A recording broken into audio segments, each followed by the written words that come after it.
colocando aqui. Beleza. Então, mais uma vez, né? Formal, né? Bem-vindos à Escola Bíblica. Nosso tema para esse início de conversa vai ser uma introdução à Bíblia. E aí talvez vocês pensem assim: poxa, mas eu sou crente, cristão, evangélico, protestante, não sei o que vocês quiserem se chamar aí, há tanto tempo, e eu vou ter uma introdução à Bíblia agora, depois de 20 anos de crente? Ah, sim. É sempre bom a gente relembrar, é sempre bom a gente reviver coisas fundamentais que, às vezes, para nós são simples, mas são verdades tão profundas que a gente no dia a dia esquece.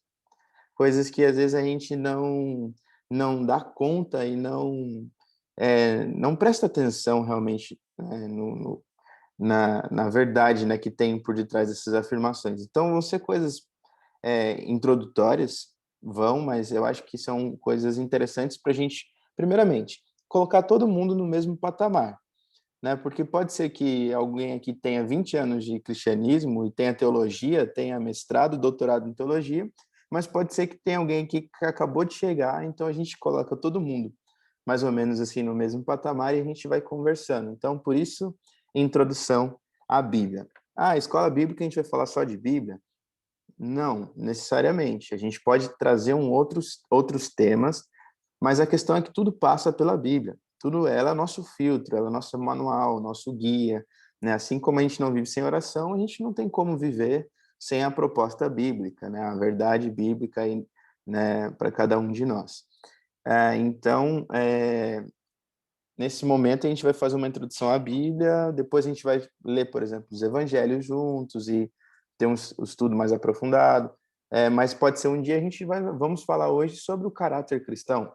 Vamos falar hoje sobre música secular e música sagrada, trazer um bate-papo sobre isso. Então a gente vai poder fazer isso daí, só explicando para vocês mais ou menos como que vai funcionar aí a nossa escola bíblica. Ela é aberta para todo mundo, não precisa fazer inscrição. Tem gente que ficou perguntando, mas tem turma, não tem? Não, é um tempo de conversa. Quanto mais gente a gente tiver aqui, mais contribuição a gente vai ter, com certeza vai ser bem legal. Então, vamos lá. Espero que vocês tenham um tempo muito bom aqui, que gostem, que voltem mais vezes e que chamem mais pessoas. E a gente começa com a seguinte pergunta: o que é a Bíblia? Pergunta simples, porém não tão simples assim de responder, né? Às vezes as coisas simples, elas acabam confundindo um pouco a gente. E eu queria ouvir de vocês, a opinião de vocês. Se vocês pudessem explicar o que é a Bíblia em uma frase, o que é que vocês diriam que é a Bíblia? Ou podemos fazer uma outra pergunta, né? Na perspectiva de vocês, na experiência de vocês, o que é a Bíblia para vocês também, né? Então, quero ouvir um pouquinho aí do pessoal, o que é a Bíblia. Olha, eu vou ficar assustado se ninguém responder nada, hein? Eu acho que não é só uma coisa, assim, para se resumir uma coisa só, mas uma das coisas que a gente tem aprendido agora nos últimos cultos é que a Bíblia é a palavra de Deus, né? Aí eu não vou falar Sim. mais muito, não, senão eu vou tirar a ideia de alguém aí, vai. Nada, se quiser falar, pode falar. Mas, ó, sensacional. A gente vai ter um tópico aqui sobre isso daí.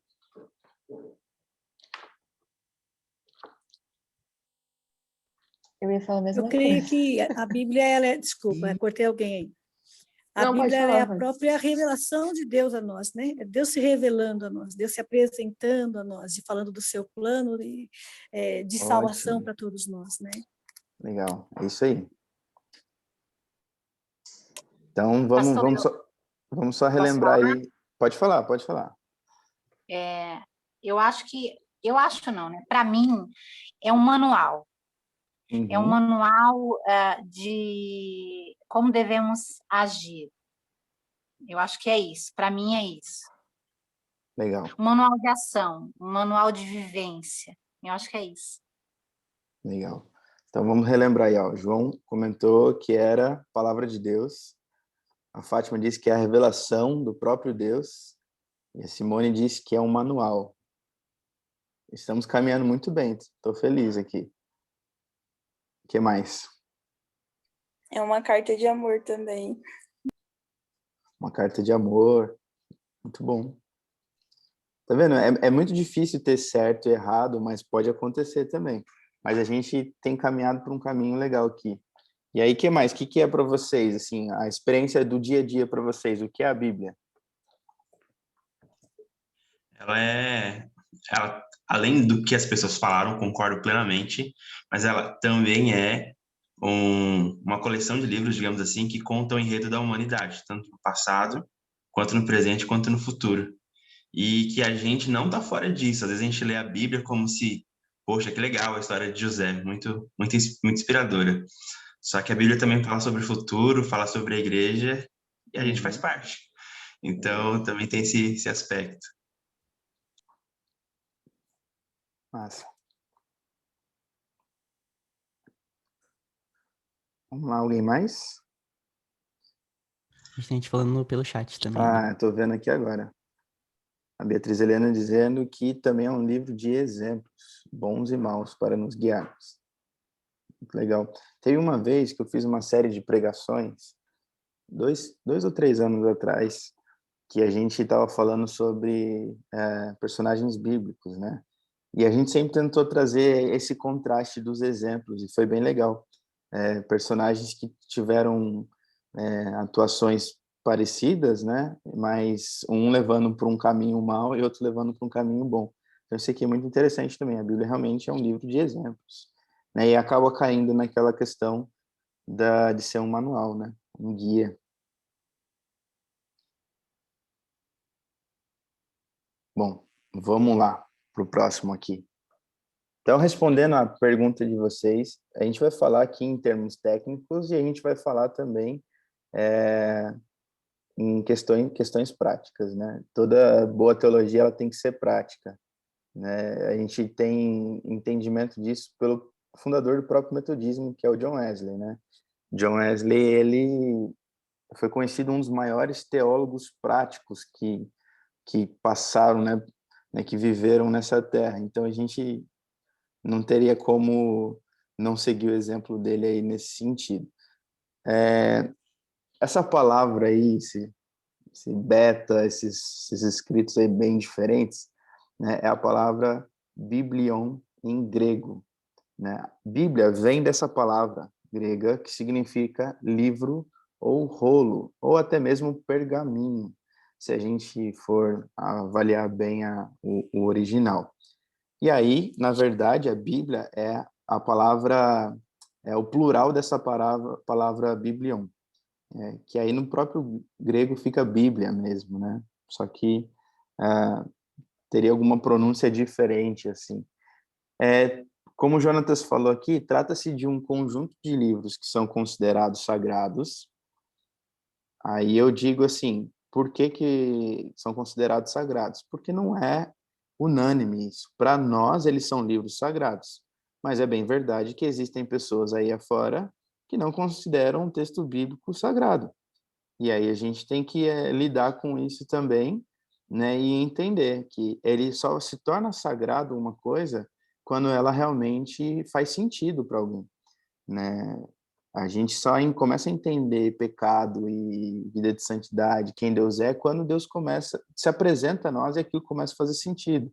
A Bíblia é a mesma coisa. Quando a revelação de Deus, a iluminação do Espírito começam a tocar as nossas vidas, aí nós temos o entendimento de que esse conteúdo é sagrado, né?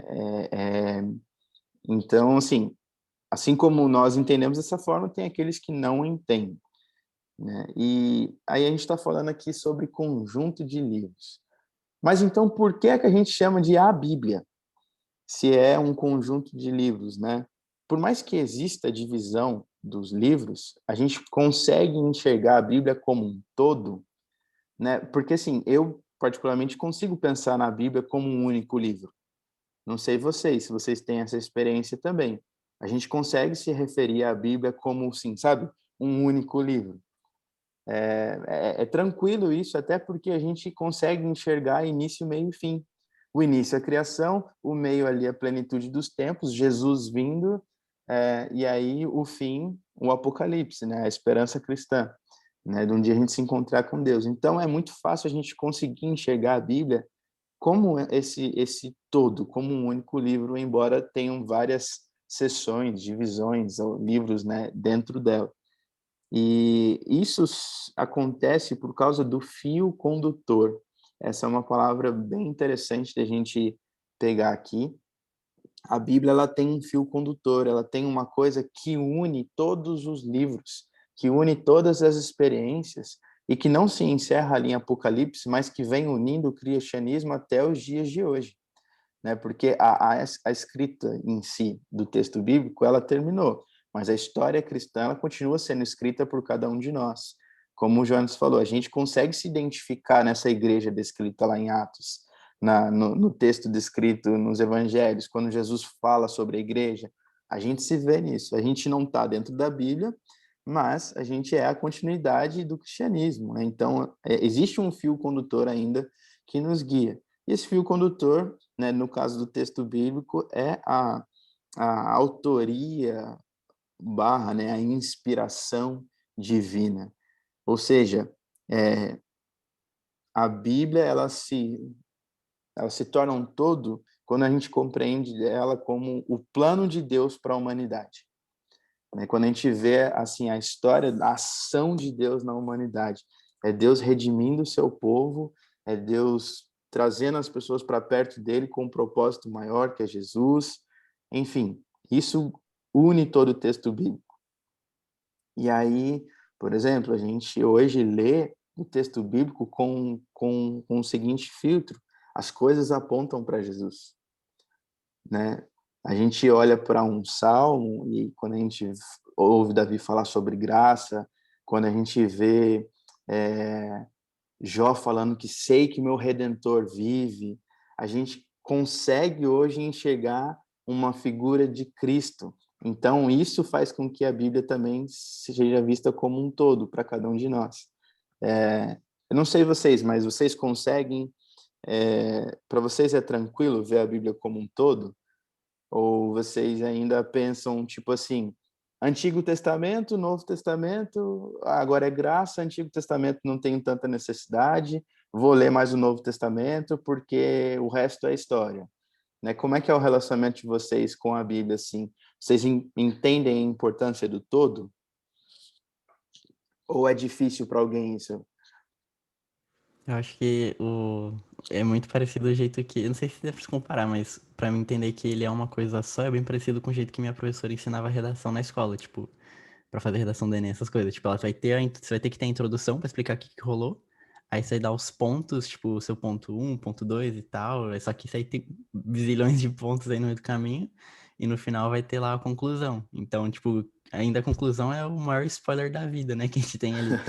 Mas é basicamente isso. Vai ter uma conclusão ali ainda no final. Então, acho que dá pra ver ainda um pouco disso dessa forma. Tanto que quando eu comecei a ler Bíblia, quando eu comecei a ir pra igreja, essas coisas, tipo, ninguém nunca tinha falado que era livros diferentes. Pra mim sempre foi uma coisa só, porque ninguém nunca explicou isso, né? Então, acho que nunca mudou essa parada.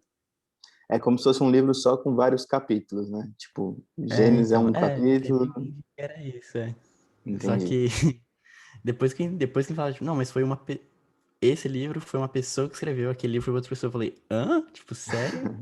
E eu fiquei tipo, caraca. Várias pessoas. Sim, e vários anos de escrita, né? Mais de 1000 anos de escrita de Bíblia, então tem um intervalo, assim, um espaço de tempo bem grande entre a redação e o produto final que a gente tem hoje, né? Mas aí, justamente, o que guia tudo isso é esse fio condutor, que é a autoria e a inspiração divina, né? Alguém mais, assim... Agora, vou mudar a pergunta, então. Alguém teve dificuldade de enxergar a Bíblia como livros separados? Alguém já entrou em crise, por exemplo? Ué, mas como assim? Quem selecionou esses livros? Como é que identificaram que tem que pôr Gênesis na Bíblia e o outro livro não? Nossa, assim, Tipo, eu já tive essas dúvidas. Muito. Ah, todo mundo já teve já. Só relevava, só. Eu falei, deixa quieto, Deus, né? Acho Deus que permitiu, no tá aí. início da caminhada que a gente quer começar a entender as coisas é complicado. Sim, sim. Eu acho que todo E quando mundo... você também quer começar a ler lá pelo final da Bíblia? Tem essa também. Quer começar pelo Apocalipse? Conhecer o gente, final da história, né? Saber que o final é um final feliz. Para onde é que eu vou? É isso aí. Mas não tenham medo dessas dúvidas. É isso que eu quero dizer para vocês. Existe dentro de nós uma capacidade dada por Deus de pensar, de ser crítico, de ter dúvidas, porque, assim, uma coisa que eu tenho um entendimento e penso, Deus está sempre pronto para se relacionar e trazer ao nosso coração convicções. Uma das funções, um dos papéis do Espírito Santo é justamente trazer essa convicção, essa certeza no nosso coração, testificar a veracidade da palavra, do testemunho de Cristo. Então, não tenham medo das dúvidas, porque é na nossa sinceridade com Deus que Deus age por meio do Espírito, né? Testificando as suas verdades, trazendo ao nosso coração convicção. Então, por exemplo, mas Caleb poderiam ter entrado outros livros na Bíblia e lá fizeram um concílio e decidiram que não ia entrar. Tudo bem, eu acredito no controle de Deus em todas as questões, na história. E como a gente está dizendo, existe um fio condutor que é a autoria e inspiração divina, não só no processo de escrita, mas no processo editorial também, na edição, no momento em que pensaram assim, esses são os livros inspirados por Deus, e Deus não fugiu do controle disso. E essas respostas têm que ser suficiente para a gente, né? Porque a gente tem que crer no controle de Deus, a gente tem que crer na ação de Deus, na história, inclusive numa coisa que é mais importante para ele, o próprio texto bíblico, que é nosso manual, que é nosso guia, que são nossas referências, né? A Beatriz Helena colocou aqui, me perguntava por que diziam que era melhor começar pelo Novo Testamento. Isso a gente acaba fazendo até pela facilidade de entendimento em relação ao Novo Testamento. Ele é muito mais próximo da gente. O Novo Testamento, ele já aconteceu numa sociedade que era civilizada, já tinha uma questão moral e ética muito próxima da nossa, já tinha influências da Grécia, por exemplo, que são influências que existem ainda hoje no nosso pensamento. Por exemplo, uma coisa grega que acontece até hoje, quando a gente vê, por exemplo, um celular, a gente pergunta, é bom ou é ruim? Isso é pensamento grego, entendeu? O judeu, ele tem um pensamento diferente. Ele vai olhar o celular, né? Na tradição judaica antiga, ele ia pensar assim, o que é o celular? Ele não vai pensar se é bom ou se é ruim. Ele vai pensar o que é o celular e que tipo de experiência que eu posso ter com ele, né? Então, assim, é mais fácil a gente se identificar com o Novo Testamento porque Paulo vai escrever numa linguagem muito mais próxima da nossa. E também é a história da nossa salvação em Jesus, para fazer mais sentido, mais rápido para a gente. Aí a gente depois vem vendo o panorama bíblico aí do Antigo Testamento. É por isso que a gente acaba indicando, comecem pelo Novo Testamento para vocês entenderem Jesus na vida de vocês, e aí depois a gente vê todo o contexto do Antigo Testamento. Não que ler a Bíblia do Antigo Testamento para o Novo seja errado, não. Deus vai falar da mesma forma, né? Mas ela vai exigir muito mais discipulado, muito mais acompanhamento, investimento na vida de alguém, do que se alguém se aventurar, por exemplo, e ler o Novo Testamento sozinho, né? Eu acho que acho que foi o Edson que falou assim de começar a ler pelo final. Acho que é começar lendo lá o Apocalipse, né, para já saber o spoiler. Aí é complicado, porque aí Apocalipse vai falar de questões que, se você não tem outros fundamentos, se você não leu o sermão escatológico de Jesus lá em Mateus 24, se você não leu as profecias lá de Daniel, Ezequiel, você vai ficar com alguns... Sem dóida. Você vai ficar com alguns vácuos ali, uns espaços não preenchidos. Você vai falar, gente, não faz sentido esse livro, né? Então, Por isso que é um conjunto, né, pastor? Tem que ser início, meio e fim. exatamente. Exatamente. A ideia que o João Rodrigo trouxe aqui de redação é muito real, né? Se você não introduz um tema, não explica, é a mesma coisa. É a mesma coisa. Imagina assim, vocês dormem hoje e acordam daqui 2000 anos. aí vocês não têm acesso ao contexto histórico, não tem que descobrir tudo, assim, do zero. É a mesma coisa se a gente pegar a Bíblia e começar a ler lá do final, a gente não vai entender o panorama histórico, né? Porque a revelação foi Pastor, progressiva, né? Pode falar, Fátima. então, eu creio também que toda a Bíblia ela aponta para Jesus, né? É, ela fala de Jesus, ela aponta para Jesus, o plano perfeito de Deus. Então, quando a gente orienta o novo convertido a começar pelos evangelhos, a ler a Bíblia pelos evangelhos, é até para ela também ter um conhecimento, um contato com a figura de Jesus, com a pessoa de Sim, Jesus e aquilo que ele ensinou, né? Porque se a pessoa começa a ler a Bíblia de Gênesis, ela também não vai entender muita coisa. Eu lembro quando eu me converti, pastor, eu queria ler toda a Bíblia no único dia, eu queria saber tudo que estava lá. Eu achava que eu tinha sido roubada por não Eu conhecê-la também. antes. Então, eu queria tudo. E lógico que aí você não consegue, né, se organizar para ler, compreender, estudar.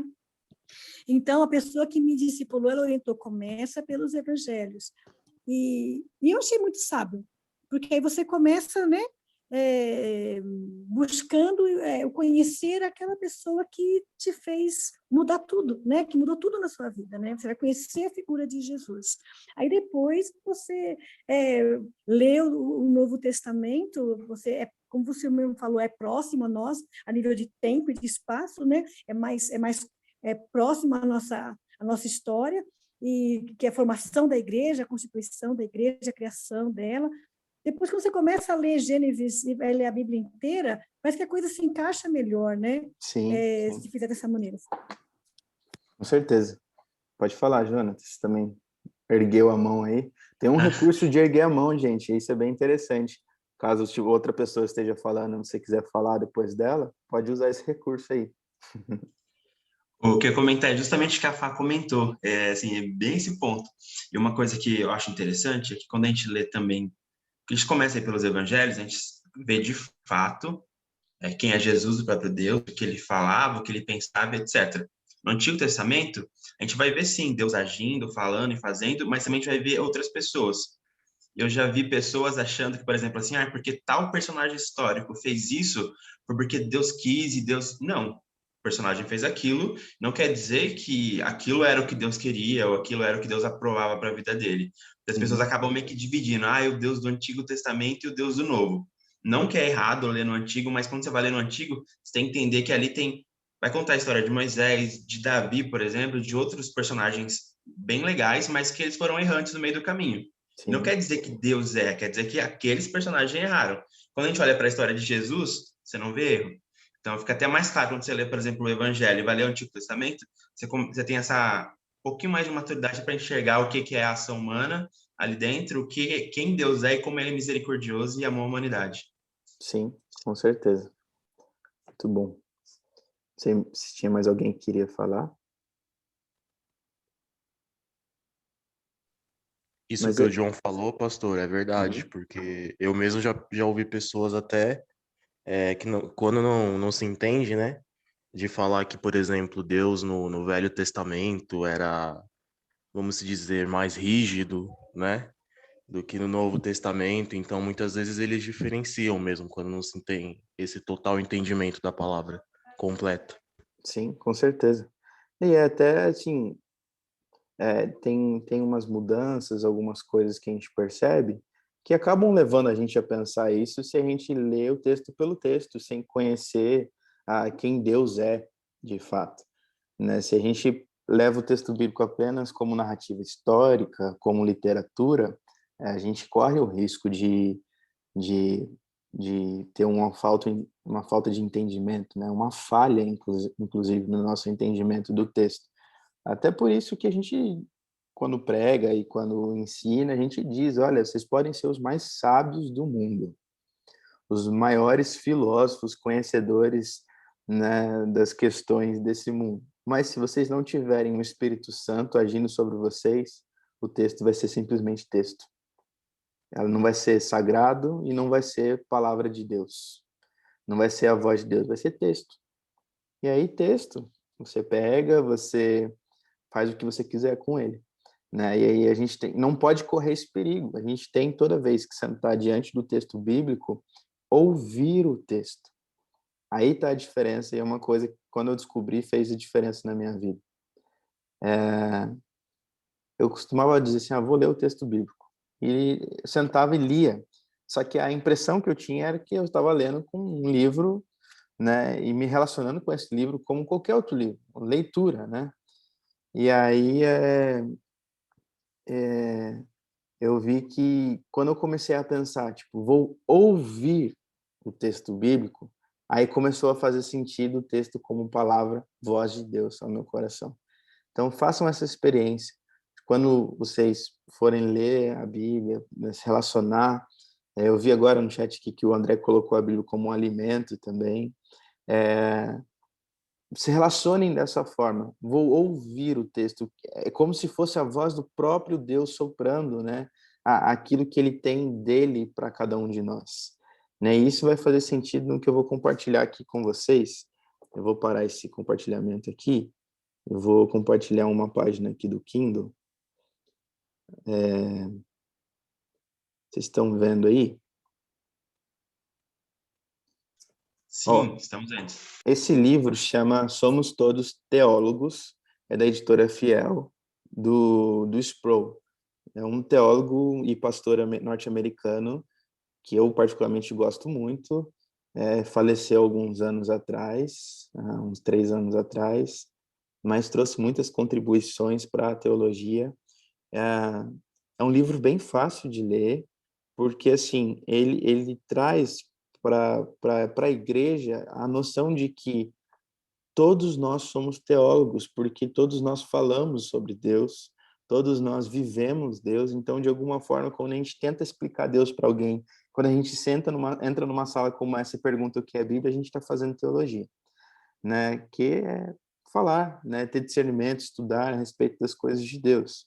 E aí, ele escreve aqui, tem um capítulo específico sobre o texto bíblico, e eu quero que vocês voltem a atenção de vocês para essa parte aqui, ó. 2 Timóteo 3,16 é um texto bem conhecido e diz assim: toda a escritura é inspirada por Deus. Acredito que todo mundo já passou por esse texto aqui em algum momento da vida, né? E aí a gente lê e fala assim, olha que legal, olha a prova aqui de que o texto bíblico é inspirado por Deus e toda a escritura é inspirada por Deus, né? A gente não vai entrar muito no mérito da palavra escritura aqui, como ele faz aqui embaixo, que é do grego grafê, que significa escrito, e para aquele povo se remetia ao Antigo Testamento, mas esse entendimento ele se estende para o Novo Testamento.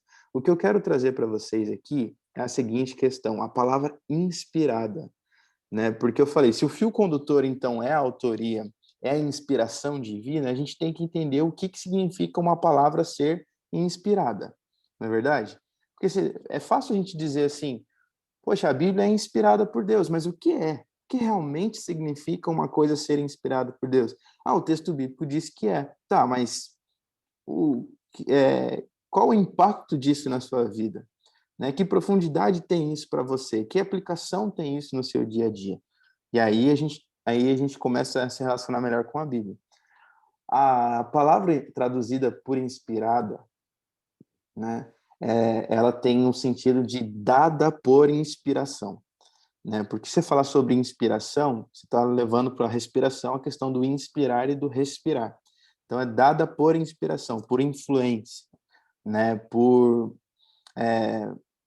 influência mesmo. Acho que seria uma boa palavra para a gente usar aqui. E aí, aqui tem uma coisa muito interessante. É interessante a gente ler o texto bíblico, né, para quando a gente vai desenvolver algum estudo nas línguas originais. O Novo Testamento é escrito no grego, né? E a palavra grega para inspirada é theopneustos. Essa palavra que está aqui, ó. Não sei se vocês conseguem acompanhar o meu mouse aqui. E ela significa, literalmente, na verdade, não é inspirada, é soprada por Deus. Ou seja, sopro se relaciona muito mais com a expiração do que a inspiração. Só que seria estranho se a gente falar assim, toda palavra, toda escritura é inspirada por Deus, né? No português faz mais sentido a questão da inspiração, até pelo uso que a gente tem da palavra. Mas aí vale a pena a gente ir no original para a gente descobrir algumas profundidades. Então, Paulo escreve nessa passagem que toda a escritura é theopneustos, ou seja, soprada por Deus, né? Isso tem a ver com o que Deus sopra e não em quem Deus sopra. Essa é uma outra coisa muito interessante, mas que vai ser cenas do próximo capítulo. E aí, o significado por trás das palavras de Paulo é que toda a escritura é soprada para fora por Deus. Ou seja, ela vem de Deus e ela é soprada a nós, assim como o fôlego de vida. Assim como Deus soprou vida a nós, Deus sopra a sua palavra para nós também como vida. Por isso que quando os discípulos, né, dizem lá, só tu, Senhor, tens palavras de vida. Olha esse entendimento, quando a gente entende que a Bíblia, o texto bíblico é soprado por Deus, é expirado por Deus, a gente olha para esse texto de forma diferente. Olha o entendimento espiritual que aqueles discípulos estavam tendo ali. Senhor, só o Senhor tem palavras de vida, vida eterna, porque só Deus é capaz de soprar a vida.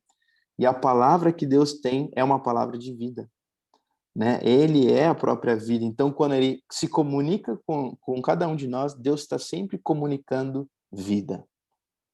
Então, a gente lê esse texto como alimento, porque alimento é o que faz a gente viver, faz a gente ser forte. Então, tenho esse entendimento, assim, o texto bíblico é uma palavra soprada por Deus. E aí, aqui ele vai dizer, inclusive, ó,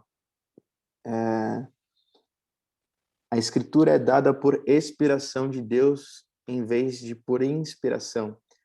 O ensino é que, ao insistir no fato de que toda a escritura foi soprada para fora por Deus, Paulo está dizendo que a origem suprema da escritura é Deus. Ele é a fonte dos escritos. E aí aqui a gente mata todas as dúvidas de que o texto bíblico foi escrito por mãos humanas, então ele é falho, ele é uma coisa dos homens, porque muita gente vai dizer isso. Como eu falei, se não passarmos pela dimensão espiritual do Espírito Santo, né, trazendo a iluminação e capacitação sobre nossas vidas, a Bíblia vai ser um escrito que foi feito por homens, que podem ser falhos, que são falhos, e ela vai perder a sua questão, a sua dimensão sagrada, a sua dimensão de algo que comunica a vida. Mas a partir do momento que a gente tem esse entendimento por meio do Espírito, esse texto faz total sentido, o texto de Timóteo que a gente leu, e a gente vai ter isso como uma verdade em nossas vidas. Toda a Escritura é inspirada por Deus, né? Deus, então, é fonte de inspiração, mas ele é a fonte da própria palavra, ele expira, ele sopra essa palavra ao coração daqueles que escreveram e também ao nosso coração nos dias de hoje. Eu, particularmente, acho isso aqui fantástico, acho isso muito legal, porque é Deus se relacionando com a gente da mesma forma como ele se relacionou lá no Gênesis, no momento que ele deu vida. Então, Deus está dizendo que, olha, eu continuo dando vida para vocês através da minha palavra. Muita gente, às vezes, pensa assim, poxa, eu não estou ouvindo Deus, eu estou me relacionando com Deus e tal, mas não estou ouvindo Deus. O quanto de permissão e quanto de disposição você tem para ouvir Deus na palavra, né? Se a gente muda o nosso entendimento e se a gente traz isso para essa dimensão da palavra que foi soprada de dentro do próprio Deus, a gente começa a se relacionar com ela de uma maneira muito mais amável, muito mais carinhosa, muito mais... gente, assim, eu não sei para vocês, mas assim, o meu coração fica assim, ardendo por Deus quando eu começo a ter esse entendimento de, poxa, olha, o próprio Deus soprou. Assim, é uma questão muito íntima. Ele pegou aquilo que estava dentro dele, o coração dele comunicou com pessoas de Deus, né, que escreveram, e isso chegou até nós. E toda vez que a gente lê, é Deus soprando vida sobre nós. Então, é esse tipo de relacionamento que a gente tem que ter com a Bíblia, porque aí ela nunca vai perder o seu sentido e a sua importância para a igreja. Porque no momento que a gente começar a relevar a importância do texto bíblico, sabe? O que importa é a moral, o que importa tipo, os princípios cristãos. Não, o que importa é o texto bíblico, porque eu posso vir pregar para vocês o evangelho a partir de seus princípios e verdades, mas se eu não estiver pautado na palavra, não vai ter o sopro de Deus, não vai ter esse alinhamento com o Espírito Santo. Então eu preciso do texto bíblico para que seja a voz de Deus falando no coração de vocês, né? E aí o que a gente faz na pregação é só ser um intérprete, é só ser um comunicador, um facilitador, né? Então, assim, esse entendimento é muito importante para que a gente se apaixone pela palavra de Deus. Não sei se alguém quer falar alguma coisa aí, eu estou falando bastante, hein? Pastor, essas suas palavras realmente acho que aquecem o meu coração. Assim. Eu tenho me perguntado por que essa sede de conhecimento, né? Eu acho que eu tenho um arrependimento muito grande, mas eu ainda não consegui entender se esse era o meu processo, né? Comecei uma caminhada, desisti dessa caminhada por motivos pessoais, e que foram motivos que abalaram muito a base da minha família. E depois eu me vejo voltando e me sentindo muito arrependida, então eu tenho um arrependimento muito grande. Eu não sei se isso me causa essa sede de conhecimento, de conhecer, de me arrepender. Assim, eu peço sempre muito perdão nas minhas orações, todos os dias. E essas palavras do pastor realmente acalmam o meu coração. Amém. Eu acho que Deus nos leva para essa posição, porque essa posição de confissão, de arrependimento, é uma posição de dependência, é de reconhecimento de quem Deus é, de concordância com aquilo que Ele tem para a nossa vida. Então, esse é o melhor caminho que a gente pode seguir. Se a gente não tiver entendimento da nossa condição diante de Deus, a gente tende a ser falho em relação ao próprio conteúdo, né, daquilo que Deus quer dizer. Então, eu acho que esse é o melhor dos caminhos, Simone. E para todos nós aqui, continuem caminhando por esse caminho. Foi essa a pregação de João Batista, né? Arrependam-se, porque está próximo o reino de Deus. Foi a pregação de Jesus também. Então, vivam dessa forma. E eu quero continuar aqui. Só a última frase aqui, deixei em negrito, bem destacada: a Bíblia é, portanto, a palavra de Deus. A gente teve influência de uma teologia liberal que disse que a Bíblia contém a palavra de Deus, que ela não é a palavra de Deus, que ela contém a palavra de Deus. Essa é uma discussão muito profunda, mas essa influência aconteceu e ela trouxe muitas dúvidas aos corações, dizendo que, tipo, se ela contém a palavra de Deus, então ela não é no seu todo a palavra de Deus. Em alguns momentos é Deus falando, em outros momentos é narrativa humana. Então, eu vou ter que discernir o que é o que não é a palavra de Deus. Não, nós não cremos nisso. Nós cremos que a Bíblia, por completo, é a palavra de Deus, porque ela foi dada por inspiração. Deus soprou essas palavras no coração do homem para que elas chegassem até nós. Se foi ipsis literis, né, literal, se foi assim, Deus dizendo assim, escreva da seguinte maneira: no princípio criou Deus. Se foi assim ou não foi, a gente não tem entendimento.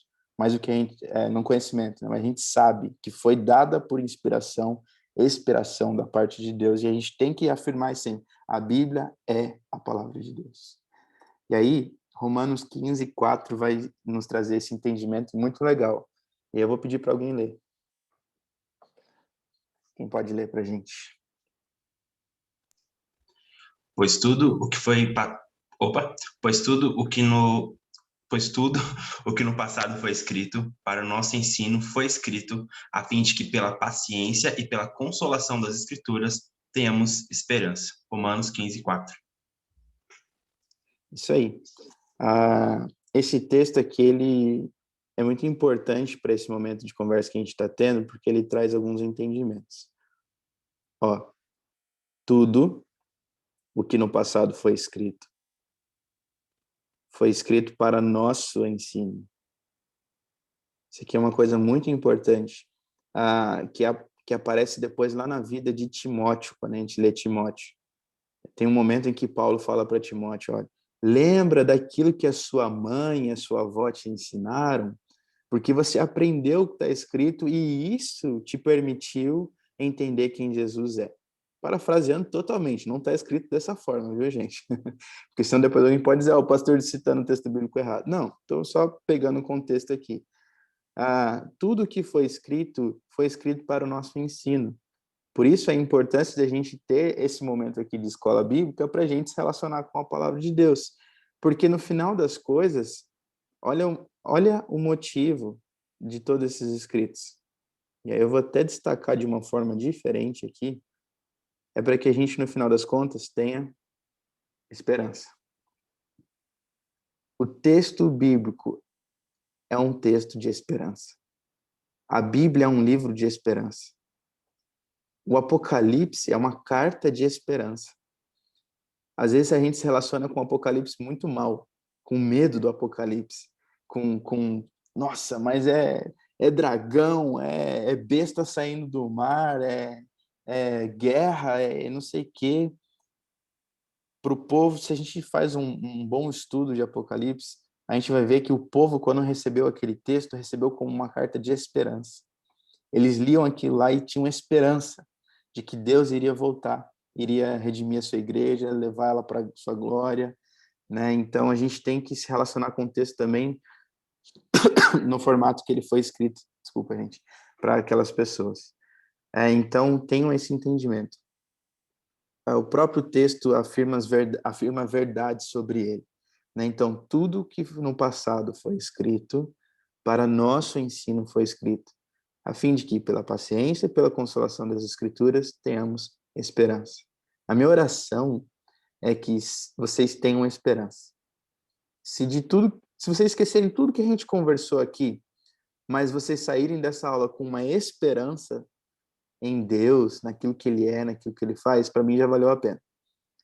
Não lembro a palavra grega para a Bíblia, não lembro nada que o pastor falou, não lembro o texto, mas a palavra de Deus para mim agora é uma esperança de vida. Deu tudo certo, né? Vocês conseguiram aquilo que eu realmente queria passar para cada um de vocês. Deixa eu apagar tudo aqui, vamos continuar. Algumas coisinhas só. Então, o que é que a Bíblia narra? A Bíblia narra a criação, a história do povo de Deus, a Bíblia narra a ação de Deus na história, né? A Bíblia narra também as promessas de Deus, o plano de salvação e, por fim, essa é a esperança cristã, como eu estava falando aqui, né? O texto bíblico tem que ser visto como uma carta de esperança, inclusive o texto de Apocalipse. Então, é basicamente isso. É um resumão muito grande do que a Bíblia narra. Tem muito mais coisa. Mas se a gente já começar pensando por aqui, já vale a pena. Deixa eu ver aqui o que escreveram aqui no chat. Minha professora ensinava a dividir a redação assim, ó, bem parecido assim. É. A criação, lá no final, a esperança. Sim, sim. Você colocou aqui, ó. Em inglês, Apocalipse é escrito como Revelation. Fica até mais fácil para entender a esperança. Sim, realmente, revelação. Tipo, essa é a ideia do Apocalipse. É uma carta de esperança. E em algum momento a gente vai chegar nela. E a gente vai entender melhor essa relação de esperança. O que não dá é a gente começar a nossa conversa por Apocalipse, né? Poderia causar vários problemas aqui. Brincadeira. Mas como a gente estava falando, né? A gente tem que ir por etapas. Viver essas etapas de fato. Mas é mais ou menos isso aqui. Você cria uma expectativa, né? Então, você tem uma história sendo narrada, um povo sendo criado, aí você tem a história desse povo. E uma coisa muito importante, o texto bíblico não é a história do mundo. O texto bíblico é a história do povo de Deus. Então, ele narra a história de Israel. Mas enquanto Israel estava acontecendo, você tinha Mesopotâmia, você tinha, em algum momento, o Império Chinês. O Império Chinês oriental ali é muito antigo, é milenar. Então, ele está acontecendo na época do povo de Deus. É até estranho a gente pensar isso, né, às vezes, né? mas estava acontecendo em algum momento. Você tinha os impérios persas, que aí são impérios que tiveram influência na Bíblia, né? Em algum momento os persas apareceram, levaram o povo de Deus em cativeiro para a Babilônia. Então você tinha outros povos, né? Os assírios. Então a Bíblia é a narrativa a história do povo de Deus, não é a história do mundo. Então tem coisa acontecendo paralelo, né? E aí, mas ele revela a ação de Deus na humanidade. Porque Deus tinha que se revelar para a humanidade e ele escolheu um povo para se apresentar. Ele tinha que colocar o filho dele nessa terra. E Deus escolheu um povo. Por que Deus escolheu os judeus? Aí vocês têm que perguntar para Deus. Entendeu? Aí eu não posso responder isso para vocês. Mas foi a forma como ele colocou, né? A gente enxerga na Bíblia as promessas de Deus, tanto aquelas que já foram concretizadas quanto aquelas que ainda vão acontecer, o plano de salvação, que é parte desse fio condutor, e a mensagem de esperança. E aí, um último slide, o que a Bíblia não é. Eu precisava falar isso, porque a gente falou o que a Bíblia é, então vamos falar o que a Bíblia não é. E eu vou explicar cada ponto, porque às vezes pode parecer heresia o que eu estou falando aqui, mas não é. Vocês vão me entender. A Bíblia, ela não é um livro sobre você. Não é um livro sobre mim. Embora a gente apareça em algum momento ali, por exemplo, na oração sacerdotal de Jesus, lá de João, Jesus ora pelos crentes que ainda se converteriam. A gente tá dentro disso daí. Quando falam de igreja, a gente está dentro disso aí. Mas, por exemplo, tem muita gente que quer ler a história de José e se vê nessa história. Mas a história é de José. O que a gente pode é ter ali princípios morais, bíblicos, né, para a gente aplicar na nossa vida. É igual uma história que a gente lê aí, enfim, sei lá, algum conto. Sabe aquela coisa de escola, às vezes que a professora contava uma história, e aí qual que é a aplicação dessa história? Qual que é o conteúdo moral dessa história que a gente pode trazer para a nossa vida? Muitas das narrativas do texto bíblico vão ser dessa forma. A história de José, a história de Davi, a história de Abraão, a história de Moisés. Não é porque Deus prometeu um filho para Sara que ele vai prometer um filho para Júlia. Entendeu? São histórias diferentes e Deus está agindo na história dessas duas pessoas, mas de maneira diferente. Então eu não posso pegar uma promessa de Deus para Sara e dizer que é minha. Então eu não posso pegar uma promessa de Deus para Abraão e dizer que é minha, porque ela é primeiramente a história daquele povo. E aí a gente vai entender questões morais, questões éticas e tudo mais. E aí a gente vai trazer isso para a nossa vida. Então, não é um livro sobre você, mas também é um livro sobre você. É um paradoxo, mas eu espero que vocês tenham entendido, né, até que ponto ela é sobre cada um de nós e até que ponto que ela não é. Ela é sobre nós quando ela fala sobre salvação. Ela é sobre nós quando ela fala sobre esperança. Ela é sobre nós quando ela fala sobre a igreja, sobre o sacrifício de Jesus. Aí ela é sobre nós. Né? Mas quando ela está contando a história do fulaninho de tal, é sobre a história dele, né? Não sei se estou vendo um pessoal falando aqui no chat. E os dinossauros, que não peguei essa pergunta aqui. Não sei se era alguma coisa que eu estava falando específico.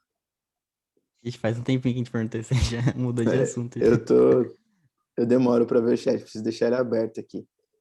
A Fátima, professora de história, então ela sabe bem de que, tipo, a história nem sempre se relaciona com a gente para a gente ter identificação com ela em si, mas às vezes é com a moral da história, né? Não é só porque o personagem passou por aquilo que eu tenho que passar também, que se aplica à minha vida, né? O segundo ponto, a Bíblia, inspirar não é sobre copiar ou ser igual. Exato, exatamente. Até porque a gente aprende com o erro dos outros, né? O sábio aprende com o erro dos outros. Então, se eu vejo Davi errando lá, eu não quero passar pela mesma história que ele, né? Eu quero aprender já do que ele já viveu, enfim. Segundo ponto, a Bíblia não é um enigma a ser desvendado, gente. Isso aqui é uma coisa que acontece muito. Tem gente que faz o seguinte, pega o texto bíblico, bom, eu vou ler essa primeira palavra, eu pulo 7, aí eu vou ler a outra palavra, eu pulo 6, que eu pulo não sei o que e tal, não sei o que, aí vai dar um spoiler de que vai acontecer, que o Brasil vai ter uma nova moeda e não sei o que e tal, sabe? A pessoa querendo achar, tipo, enigma a ser desvendado dentro do texto bíblico. Eu estou dando um exemplo, assim, muito viajado, mas porque acontece, gente. Mas tem gente que lê assim, tem gente que lê assim. A Fátima colocou uma coisa muito importante no início dessa aula, quando eu perguntei o que é a Bíblia. A Bíblia é a revelação de Deus. Deus já se revelou através do texto, sem necessidade de que coisas sejam desvendadas, enigmas desvendados, porque é o próprio Deus se revelando, né, na história e a narrativa dessa revelação de Deus. Então, aqui é Deus se comunicando, sabe, quem ele é, passando dele para a gente. E aí, quando é lido por meio do Espírito, aí sim a gente tem entendimento. Fala aí, Jonas. Comentar também, o primeiro ponto, na verdade, sobre que a Bíblia não é um livro sobre a gente, complementando, né, sobre Deus, e o exemplo que você deu de José, acho que é bem interessante, não quer dizer que você vai para uma cadeia, que os irmãos vão te vender, que vai acontecer aquilo com você. Mas o mesmo Deus que não largou José nos piores momentos é o mesmo Deus que não te larga, porque a Bíblia é sobre Deus. Então eu Sim, consigo exato. aprender nisso. Então, assim, talvez eu não passe por tudo que Jó passou, e eu espero que não. Mas se eu passar por um momento difícil da minha vida, eu sei que existe um Deus que restaura.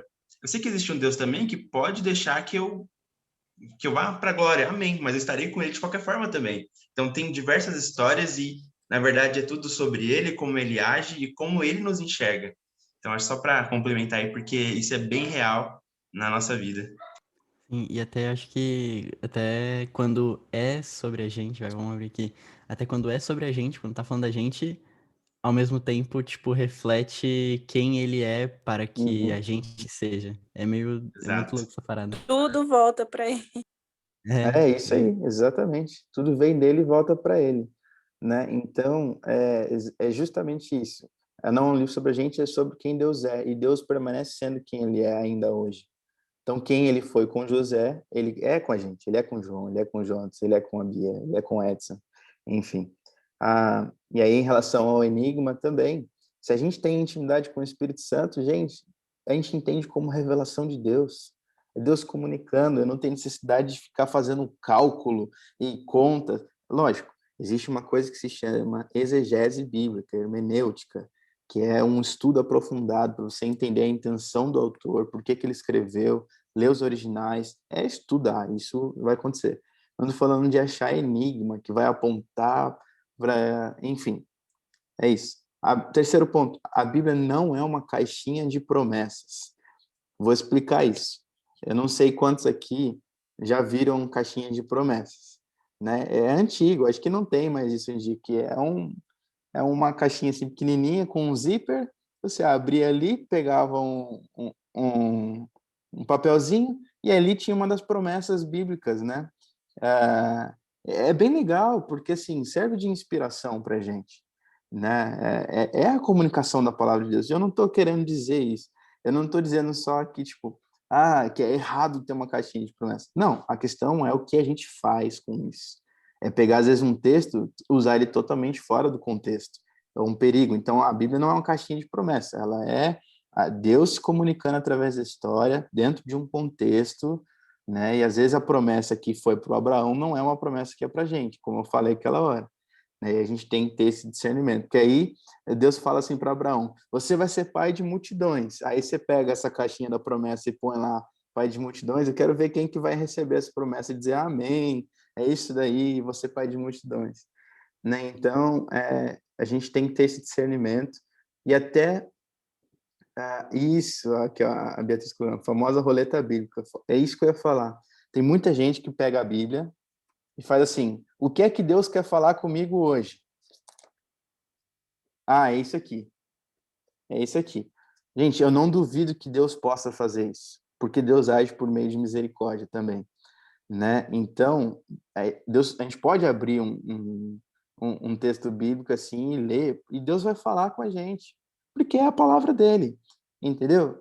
Mas, assim, a Bíblia não pode ser vista como essa roleta, assim, de tipo, qual vai ser aqui? Isso, é isso que Deus queria falar comigo. Pode ser como não pode ser, a gente tem que trabalhar pela regra e não pela exceção, né? A Fátima ergueu a mão aqui, não sei se ela quer falar. Sim, sabe o que é, pastor? Que às vezes a gente também pega algo e não sabe como surgiu, né? Essa caixinha da promessa foi uma mulher, uma cristã, na Europa, durante a Segunda Guerra Mundial. Imagina a crise que as pessoas Sim, estavam vivendo, né? A gente fica um ano sem congregar, a gente fica nessa fome de estar junto, a gente sente uma carência muito grande de estar com os irmãos, a família, na fé. Imagina todo aquele tempo de guerra, né, sem poder sim. congregar, sem saber o que vai acontecer. E essa mulher criou a caixinha de promessa. Nesse tempo de guerra, nesse tempo de Contexto, desespero, né? em plena Europa, que era a área mais bombardeada, mais Sim. atingida, né? Então, assim, aquilo foi para aquele momento, só que depois aquilo passa a vir uma modinha, passa a ser comercializado, né? Totalmente fora de contexto, totalmente fora da realidade. É que ela precisava trazer à memória aquilo que dava esperança, vai enfrentar aquela situação caótica e prolongada, né, que foi a Segunda Guerra. E aí a gente depois usa aquilo como qualquer coisa, sem ver o contexto em que ele foi Uhum, constituído ali, né? exato. Não, justamente, eu acho que fez muito sentido para a época, porque era alguma palavra de esperança para aquele povo. É o que é o máximo que eles podiam ter, né? A Natália comentou aqui que a mãe dela ensinou para ela assim quando era adolescente. E gente, não estou dizendo que é proibido, que é errado.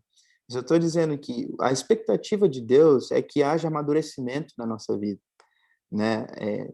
É até um termo bíblico, né? Deus espera os filhos, o termo grego para isso é ruios, os filhos maduros. Então, à medida que a gente vai conhecendo Deus, a gente vai ganhando maturidade para a gente entender a forma de se relacionar com o texto, né? Então, é muito interessante. Ah, deu certo. Pode dar certo, porque no final das contas, a Beatriz Helena colocou aqui, afinal das contas, é a palavra de Deus. Mas você tem que entender contexto, você tem que entender a motivação. Se a minha motivação é simplesmente porque eu preciso de uma palavra de esperança e vou abrir e ler qualquer coisa, tipo, a gente tem que analisar tudo isso.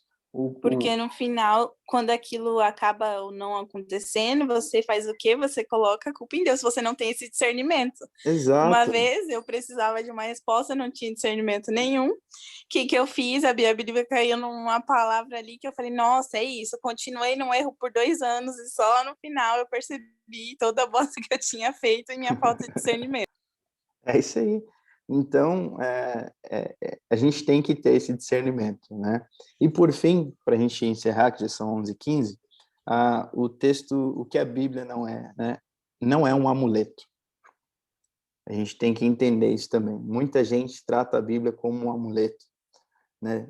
Olha, pastor, a Bíblia aqui fica aberta em cima da mesa no Salmo 23, né? Como se, tipo, não tem problema da Bíblia estar aberta na sua casa no Salmo 23, desde que você tenha relacionamento com ela e de vez em quando mude, né? Vá ali, leia o texto bíblico. Mas se você deixar, tem gente que abre a Bíblia no Salmo 23 e deixa ela aberta em cima de uma mesa na sala e nunca mais muda. A Bíblia está ali 20 anos, aberta no mesmo, está até dura a Bíblia, assim, né?